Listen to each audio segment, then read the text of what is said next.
Assalamualaikum warahmatullahi wabarakatuh. Bismillahirrahmanirrahim. Alhamdulillahilladzi hadana li hadza wa ma kunna linahtadiya laula an hadanallah. Laqad ja'at rusulu rabbina bil haqq wa nudu an tilkumul jannatu uristumuha bima kuntum ta'malun. Asyhadu an la ilaha illallah wa asyhadu anna Muhammadan abduhu wa rasuluhu sallallahu alaihi wasallam wa ala alihi wa ashabihi amma ba'du. Alhamdulillahirabbil alamin. Alhamdulillah jazahumullahu khaira. Alhamdulillah jazakumullahu khaira. Mudah-mudahan Allah selalu menambah manfaat dan barokah. Amin. Alhamdulillah Bapak Ibu Saudara jemaah sekalian, kita bisa berjumpa kembali dalam tadabbur seri yang ke-7, yaitu kita akan mentadaburi surat Asy-Syamsu ayat 9, qad aflaha man zakkaha. Alhamdulillah Allah memberikan kesehatan kepada kita semua dan kita bisa bangun pagi hari ini. Alhamdulillahilladzi ahyana ba'da ma amatana wa ilaihi nusyur. Allah telah mematikan kita kemarin malam dengan tidur. Kemudian alhamdulillah pagi ini kita masih diberi kesempatan untuk hidup kembali. Segala puji bagi Allah, zat yang menghidupkan kita semua setelah matinya kita, yaitu pada waktu tidur tadi malam. Alhamdulillahilladzi ahyana ba'da ma amatana wa ilaihi nusyur. Dan kepada Allah nanti kita akan kembali, semuanya akan dikumpulkan kepada Allah. Pada kesempatan ini kita akan mentadaburi surat Asy-Syamsu ayat 9. A'udzu billahi minasyaitonir rajim. Bismillahirrahmanirrahim. Wasyamsi waduhaha wal qamari idza talaha wan nahari idza jallaha wal laili idza yaghshaha والسماء وما بناها والأرض وما طحاها ونفس وما سواها فألهمها فجورها وتقواها قد أفلح من زكاها وقد خاب من دساها. Bapak Ibu, pada ayat 9 Allah berfirman, qad aflaha, sungguh beruntung siapa man orang zakkaha yang selalu mensucikan jiwanya. Jadi sebagai pengantar Bapak Ibu, kita akan membagi tadabbur surah Asy-Syamsu itu menjadi 3 bagian. Yang pertama, kenapa kita harus mensucikan jiwa. Yang kedua, bagaimana kita mensucikan jiwa sesuai dengan tuntunan Allah dan Rasul. Kemudian yang ketiga, bagaimana kita bisa istiqomah untuk selalu membersihkan jiwa kita sampai ajal menjemput kita, yaitu sampai husnul khotimah. Baik, kita mulai dengan bagian pertama, kenapa kita harus mensucikan jiwa. Sebagai pengantar, jadi Bapak Ibu, kita agar mengenali sifat-sifat jiwa, Allah menerangkan dalam surat Al-Fajr ayat 28, Ya ayyatuhan nafsul mutmainnah, irji'i ila rabbiki radiyatan mardiyah, fadkhuli fi ibadi wadkhuli jannati. Dalam surah Al-Fajr ayat 28 Allah berfirman, Ya ayyatuhan nafsul mutmainnah, wahai jiwa yang tenang. Nah, ini berarti macam jiwa yang pertama, yaitu jiwanya orang-orang iman, yaitu nafsul mutmainnah. Kemudian yang kedua, Allah menerangkan dalam surah Al-Qiyamah ayat 2, wala uqsimu bin nafsil lawwammah, dan aku Allah bersumpah dengan jiwa yang selalu menyesali dirinya. Jadi baik atas perbuatan baiknya atau amal soleh, kenapa kok saya nggak beramal soleh yang lebih rajin lagi? Nah, seperti itu mungkin penyesalannya. Dan juga amal jelek, apalagi ya, kenapa kok saya sampai berbuat jelek seperti itu yang akibatnya akan rusak diri saya maupun orang lain di dunia dan di akhirat. Jadi jiwa yang kedua adalah nafsil lawamah, jiwa yang selalu menyesali dirinya sendiri. Kemudian yang ketiga, ini dalam surat Yusuf ayat 53, Allah menerangkan, wa ma ubarri'u nafsi, aku tidak akan mengumbar hawa nafsuku, kata Yusuf, Nabi Yusuf, sebab inna nafsa la'ammaratun bisu, sesungguhnya diri, nafsu, jiwa itu selalu sangat memerintah bisu dengan kejelekan. Illa ma rohima rabbi, kecuali orang yang disayangi oleh Allah. Nah, itu dalam surat Yusuf ayat 53. Berarti jiwa itu ada nafsul matmainnah, jiwa yang tenang. Yang kedua, nafsul lawamah, jiwa yang selalu menyesali dirinya atas perbuatan baik maupun perbuatan jeleknya.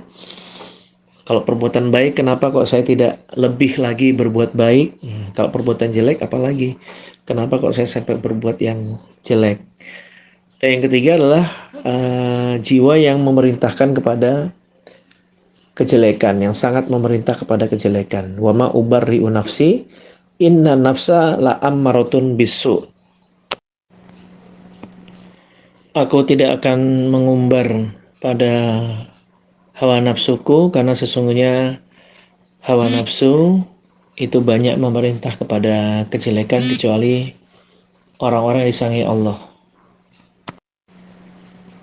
Nah, kemudian kita masuk ke bagian yang kedua, bagaimana caranya mensucikan jiwa. Untuk qad aflaha man zakkaha, bagaimana kita mensucikan jiwa kita ini. Yang pertama adalah selalu hati kita ini kita tanamkan untuk selalu mengesahkan Allah, yaitu dengan mentauhidkan Allah, dengan terus mengaji dan juga beramal yang soleh, serta selalu berjuang untuk memperjuangkan agama Allah supaya tetap berjalan dengan lancar. Ya, itu dengan mengesahkan Allah dan tauhid. Jadi ini dasar pertama dalam rangka kita mensucikan jiwa. Dasar tauhid atau mengesahkan Allah adalah dalam surah Az-Zariyat, salah satunya ya, dalam surah Az-Zariyat ayat 56 Allah berfirman, "Wa ma khalaqtul jinna wal insa illa liya'budun." Dan aku tidak menciptakan aku Allah, al-jinna pada jin, wal insa dan pada manusia di dunia ini, illa kecuali liya'buduni, supaya menyembah atau beribadah mereka manusia dan jin ini kepada Allah. Surah Az-Zariyat ayat 56. Ini salah satu ayat yang menyebutkan bahwa Allah memerintahkan tentang ketauhidan. Kita hanya diciptakan hanya untuk beribadah kepada Allah. Surah Az-Zariyat ayat 56. Juga ayat yang menerangkan tentang tauhid juga Allah terangkan dalam surah An-Nahl ayat 36. Jadi Allah menegaskan lagi, walaqad ba'asna fi kulli ummatin rasulan, dan saya sungguh telah aku utus di dalam setiap umat itu rasulan, pada utusan yang untuk menerangkan bagaimana cara beribadah kepada Allah. Nah, yang pertama itu ani'budullaha. Rupanya yang diutus oleh Allah kepada utusan itu agar Rasul itu menyampaikan pesan ani'budullaha, agar menyembah kalian umat Allah kepada Allah. Wajtanibut taghuta, dan agar menjauhi kalian sejauh-jauhnya at-taghuta pada tagut. Nah, tagut itu ya segala sesuatu yang disembah selain daripada Allah. Dalam surah An-Nahl ayat 36 Allah menegaskan lagi, walaqad ba'asna fi kulli ummatin rasulan ani'budullaha wajtanibut tagut. juga ayat tentang mengesahkan Allah atau tauhid, yaitu surah Al-Fatihah ayat 5. Iyyaka na'budu wa iyyaka nasta'in. Hanya kepada Engkau Allah, ya Allah, kami menyembah, dan hanya kepada Engkau Allah, ya Allah, kami memohon pertolongan. Jadi mengkhususkan ibadah hanya kepada Allah dan memohon pertolongan juga hanya kepada Allah. Nah, kalau kita lihat dalam ayat ini, ayat 5 surah Al-Fatihah, Bapak Ibu, Saudara sekalian, mendahulukan penyebutan ibadah. Iyyaka na'budu, hanya kepadamu ya Allah, na'budu, aku menyembah, aku beribadah, disebutkan lebih dahulu. Kemudian wa iyyaka nasta'inu, dan hanya kepadamu ya Allah, nasta'inu, aku meminta pertolongan. Padahal minta pertolongan pada Allah itu termasuk ibadah. Jadi Allah menyebutkan perkara yang umum, iyyaka na'budu, kemudian perkara yang khusus, wa iyyaka nasta'inu. Jadi hak Allah kita dahulukan dulu Bapak Ibu. Selalu dalam ibadah itu hak Allah kita dahulukan dulu. Ya, seperti ya ayyuhalladzina amanu intansurullaha yansurkum. Jika kalian menolong pada Allah, yansurkum, maka Allah akan menolong pada kalian. Selalu ayatnya itu menyebutkan tentang hak Allah dulu kita penuhi, baru kita meminta kepada Allah. Haknya Allah kita penuhi dulu kepada hambanya. Iyyaka na'budu wa iyyaka nasta'in. Dalam surah Al-Fatihah ayat 5. Itu termasuk ayat yang mentauhidkan atau mengesahkan Allah. Jadi kita tidak bangga dengan amalan kita, apalagi pamer, ujub, merasa kita paling baik, merasa kita paling benar, itu tidak. Karena semata-mata semuanya atas pertolongan dan izin dari Allah. Nah, ini menghindari sifat ujub dan sifat sombong, sehingga kita merasa amalan kita paling baik. Itu tidak, ya Bapak Ibu. Kemudian cara kita mensucikan jiwa berikutnya Bapak Ibu, banyak berdoa kepada Allah. Ya, sebab dalam ucapan para ulama itu menyebutkan ad-du'a'u miftahu kulli khairin. Doa itu adalah kunci atau pembuka dari segala kebaikan. Ad-du'a'u miftahu kulli khairin. Kita kalau mau makan kita baca bismillah, kita mau berwudu kita membaca bismillah, kita mau berhubungan dengan istri kita membaca doa bismillahi Allahumma janibana syaiton wa janibi syaiton ma razaqtana. Kita mau masuk rumah kita membaca bismillah, kita mau masuk kamar mandi juga kita kalau kita membuka aurat kita membaca bismillah, ya. Jadi banyak tuntunan yang Allah memulai mengajarkan kita untuk selalu berdoa dalam setiap langkah kita. Bahkan kita mau keluar rumah kita juga membaca bismillahi tawakkaltu 'alallah la haula wala quwata illa billah. Juga dalam sepertiga malam yang akhir, ya yatanazzalu rabbina kula lailatin ila sama'id dunya ina yabqa sulusul lail akhir. Jadi Allah turun ke langit dunia itu pada waktu sepertiga malam yang akhir Bapak Ibu. Mudah-mudahan tadi malam Bapak Ibu kita semua bisa bangun dan berdoa kepada Allah sesuai dengan sabda Nabi bahwa Allah turun ke langit dunia setiap malam. Itu langit dunia itu langit yang kalau kita keluar bisa kita lihat dengan mata kita, itulah langit dunia. Dan Allah berfirman, siapa yang berdoa kepadaku pasti aku akan kabulkan. Ud'uni astajib lakum, berdoalah kalian pasti akan aku kabulkan. Innalladzina yastakbiruna an ibadati sayadkhuluna jahannama dakhirin. Orang-orang yang tidak mau berdoa kepadaku, tidak mau beribadah kepadaku, maka dia akan masuk ke dalam neraka jahanam dengan keadaan hina. Berikutnya Bapak Ibu, setelah mengesahkan Allah dengan tauhid tadi, yang kedua selalu berdoa kepada Allah, yang berikutnya adalah selalu berpegang teguh dengan Al-Quran dan sunnah dari Nabi Shallallahu Alaihi Wasallam. sebagai satu-satunya tuntunan hidup kita di dunia ini untuk menuju kepada keridhaan Allah, pertolongan Allah, kemenangan dan surga dari Allah.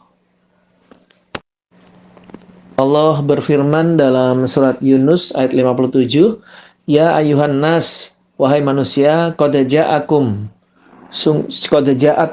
sungguh telah datang kepada kalian mau'izatun mir rabbikum, nasihat, ya, pelajaran, pitutur dari Tuhan kalian. Jadi Bapak Ibu, kalau anaknya mau selalu dapat nasihat, ya jadikanlah anak itu menjadi ahli Quran, karena Allah berfirman, Ya ayyuhan nas qad ja'atkum mau'izatun mir rabbikum, nasihat yang terbaik dari Allah, yaitu Quran ini, ya. Wa syifaun, dan obat lima fisudur, bagi apa-apa yang ada di dalam hati atau jiwa.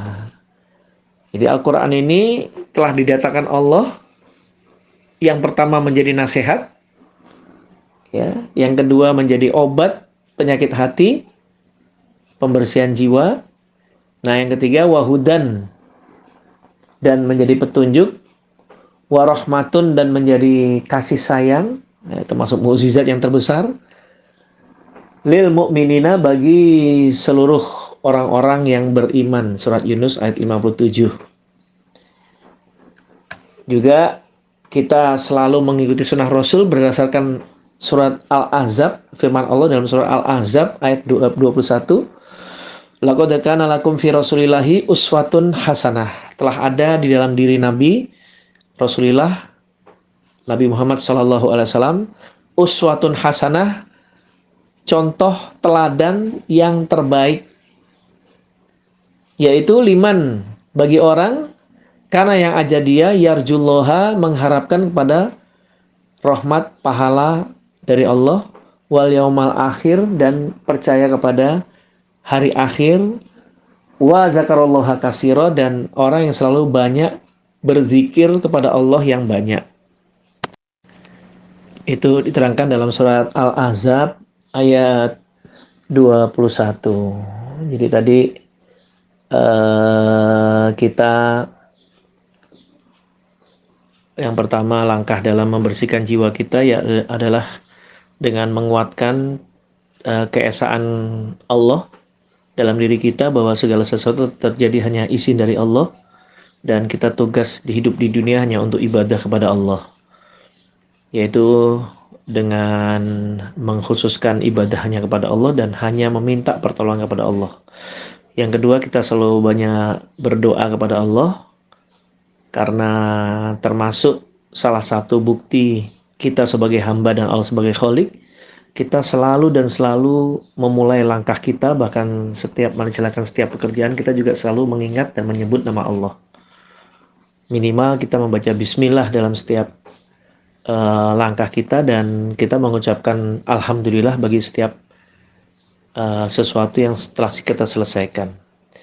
Kemudian agar kita tidak tersesat, kita berpegang teguh dengan Al-Quran, karena dalam Al-Quran itu terdapat nasihat yang terbaik. Laqad ja'atkum mau'izatun mir rabbikum, ya, tadi sudah diterangkan.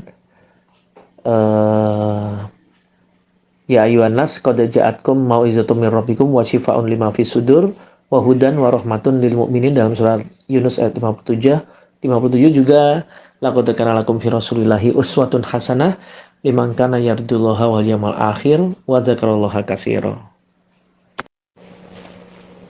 Berikutnya, Bapak Ibu Saudara sekalian, kita selalu berusaha dan melakukan pembersihan jiwa, mensucikan jiwa sebelum menghiasi jiwa itu dengan keindahan. Kalau kita lihat dalam surah At-Taubah ayat 103, khudz min amwalihim, ambillah dari harta mereka, sodakoh, dalam hal ini khususnya zakat, tutahhiruhum, supaya mensucikan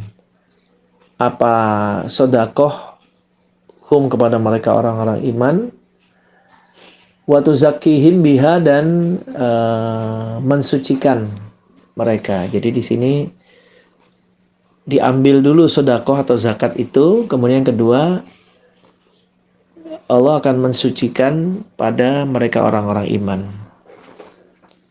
Bapak Ibu, setelah kita membersihkan jiwa kita ini dengan banyak bertobat kepada Allah, kemudian meminta maaf kepada sesama manusia atas segala kesalahan, dan kita meneruskannya dengan selalu memperbanyak sedekah. Karena sedekah ini akan banyak sekali pahalanya. Salah satu dalam surat Al-Baqarah ayat 261, Allah berfirman, "Masalul ladzina yunfikuna amwalahum fi sabilillah kamasali habbah ambatat sab'a sanabil fi kulli sumbulatin mi'atu habbah wallahu yudhaifu liman yasha wallahu wasi'un alim." Jadi gambarannya orang-orang menginfakkan harta mereka dalam sabilillah untuk urusan agamanya Allah, ya, beli Al-Quran, beli Al-Hadis, kemudian menuntut ilmu, beli sarung, beli peci, beli sajadah, kemudian berangkat ke masjid, segala sesuatu, berangkat haji, berangkat umroh, membangun masjid, itu masalul ladzina yunfikun amwalahum fi sabilillah, semuanya untuk kepentingan sabilillah, kamasali habbah ambatat sab'a sanabil, seperti satu biji menumbuhkan 7 beberapa tangkai, fi kulli sumbulatin mi'atu habbah, dalam setiap satu tangkai menumbuhkan 100 biji, jadi satu lipatannya 700. Wallahu yudhaifu liman yasha, dan Allah melipat gandakan lagi pahala orang yang sedekah liman bagi orang yasha'u yang menghendaki siapa Allah, terserah Allah. Wallahu wasi'un alim, dan Allah adalah zat yang maha luas lagi maha mengetahui. Jadi langkah berikutnya Bapak Ibu supaya memperbanyak mensucikan diri kepada Allah dengan memperbanyak sedekah fi sabilillah, termasuk menunaikan zakat, terutama zakat fitrah, zakat mal bagi yang sudah memiliki nisab zakat 85 senilai 85 gram emas 24 karat, yaitu zakatnya setelah dimiliki setahun itu 2,5% atau 1/40. Juga zakat pertanian, zakat peternakan, zakat perdagangan yang juga senilai dengan zakat perdagangan tadi, senilai dengan zakat harta, ya, zakat emas, zakat perak, zakat uang itu sama nilai nisabnya, itu 85 gram emas 24 karat. Ya, setelah dimiliki setahun, atau kalau perdagangan sudah diputar selama setahun, dizakati 2,5% atau 1/40. Kalau dalam bahasa hadisnya itu 1/40 dari nilai yang diputarkan, ya, di luar biaya operasional, di luar biaya-biaya sewa toko atau biaya-biaya termasuk membeli kendaraan dan sebagainya, itu tidak dimasukkan. Aset-aset tidak dimasukkan, tapi barang yang diperdagangkan, barang yang diperjualbelikan itu yang dizakati setelah mencapai nisab dan sudah berjalan selama 1 tahun. Itu termasuk salah satu dari beberapa hal yang langkah untuk mensucikan jiwa. Jadi setelah mengesahkan Allah, ya, atau tauhid, kemudian yang kedua banyak berdoa kepada Allah, yang ketiga selalu berpegang teguh dengan Al-Quran dan Al-Hadis. Kemudian berikutnya adalah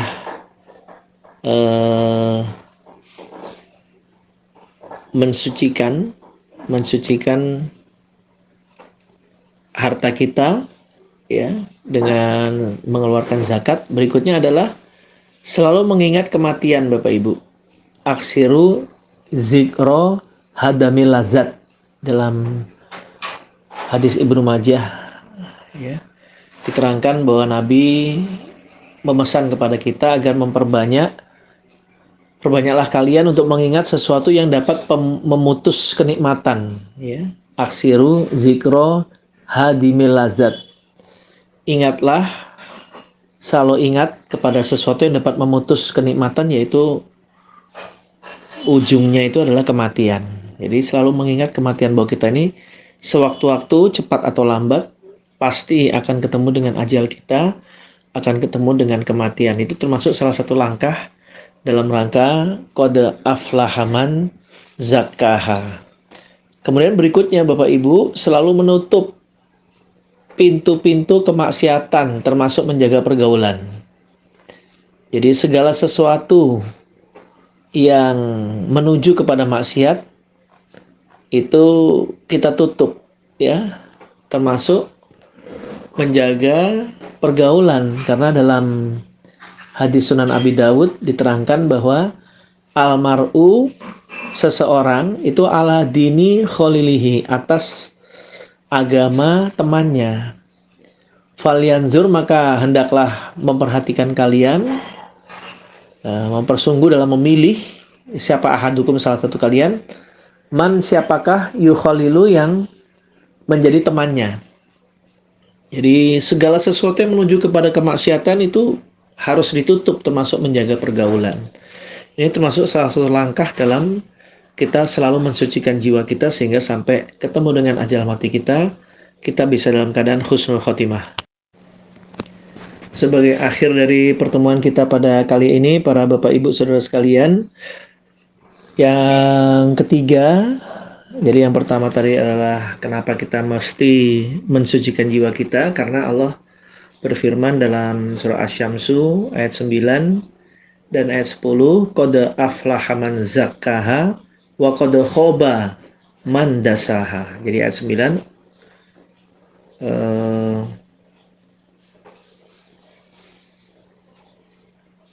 qad aflaha, sungguh beruntung, man zakkaha, orang yang selalu mensucikan jiwanya. Tapi ayat 10 sebaliknya, wa qad khaba, dan sungguh rugi siapa man, orang, wa qad khaba man dassaha, yang mengotori pada jiwa. Jadi kalau kita tidak dalam rangka mensucikan jiwa, ya kita dalam keadaan mengotori jiwa kita. Nah, itu beberapa hal yang melatar belakangi kenapa kita harus selalu mensucikan jiwa kita. Kemudian yang kedua, cara-caranya tadi sudah diterangkan.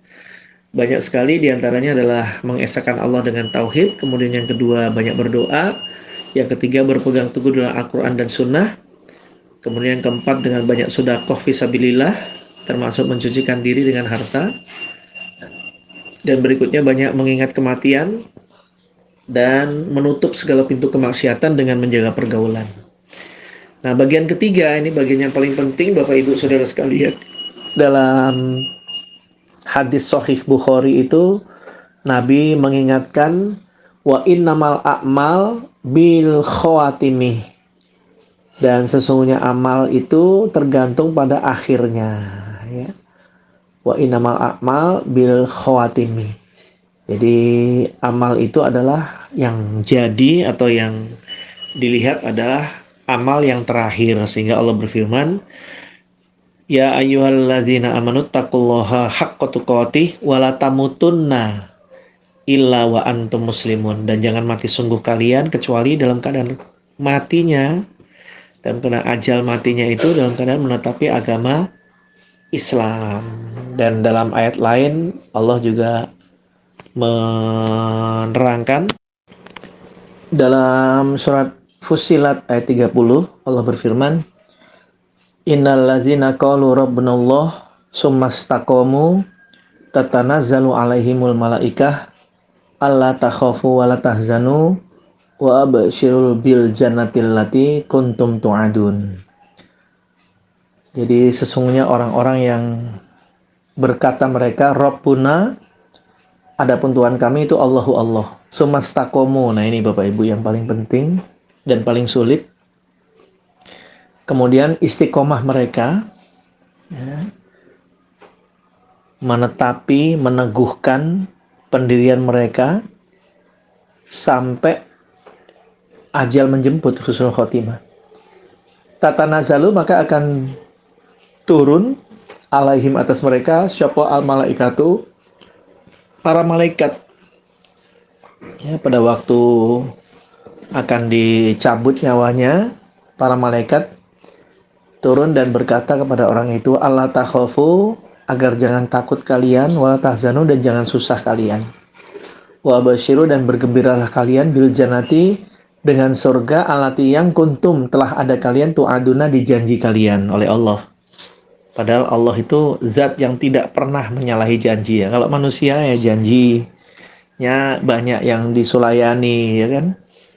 Aku cinta kepadamu sehidup semati. Ya, begitu yang satu meninggal ya nggak ada yang mau nemenin masuk kubur. Nah itu kan berarti janji manusia itu gombal mukio ya. Tapi kalau Allah, innallaha la yukhliful mi'ad. Kemudian dalam ayat 31 para malaikat tadi juga berkata, nahnu awliyaukum fil hayatid dunya wa fil akhirah. Masya Allah. Kami malaikat itu awliyaukum, kekasih atau yang diperintahkan Allah untuk menolong kepada kalian fil hayatid dunya, di dalam kehidupan dunia, wa fil akhirati, dan di dalam kehidupan akhirat.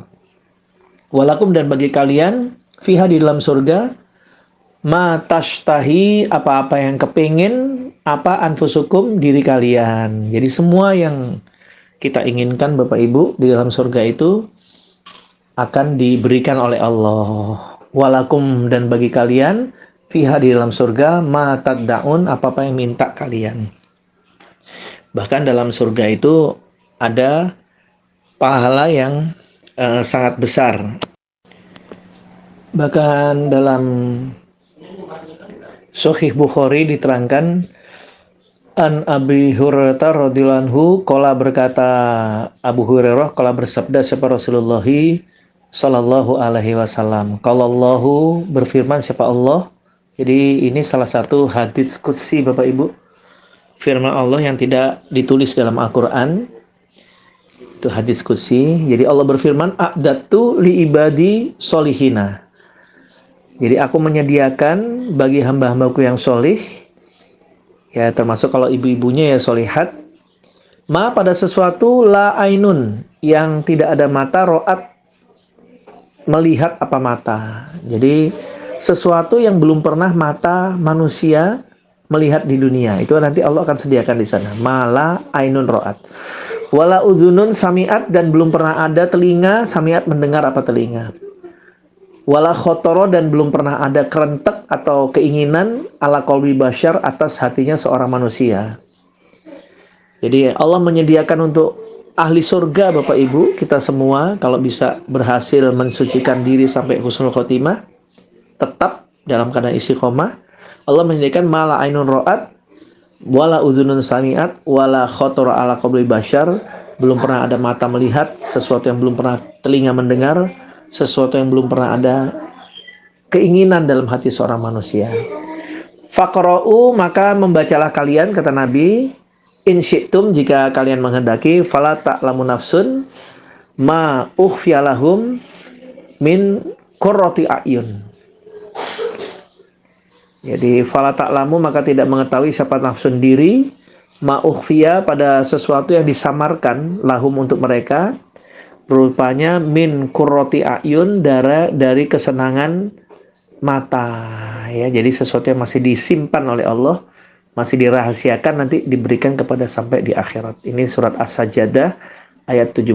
Semoga pertemuan kita yang sebentar ini Allah memberikan kemanfaatan dan keberkahan, dan kita selalu dalam keadaan mensucikan diri kita dari mulai saat ini sampai ajal menjemput kita, dan kita bisa meninggal diberi rezeki oleh Allah dalam keadaan husnul khotimah. Alhamdulillah, jazakumullahu khairan. Seandainya kata-kata saya ada yang kurang berkenan di hati Bapak Ibu Saudara jamaah sekalian, saya mohon dibukakan pintu maaf yang sebesar-besarnya. Semoga Allah memberikan manfaat dan barokah. Assalamualaikum warahmatullahi wabarakatuh.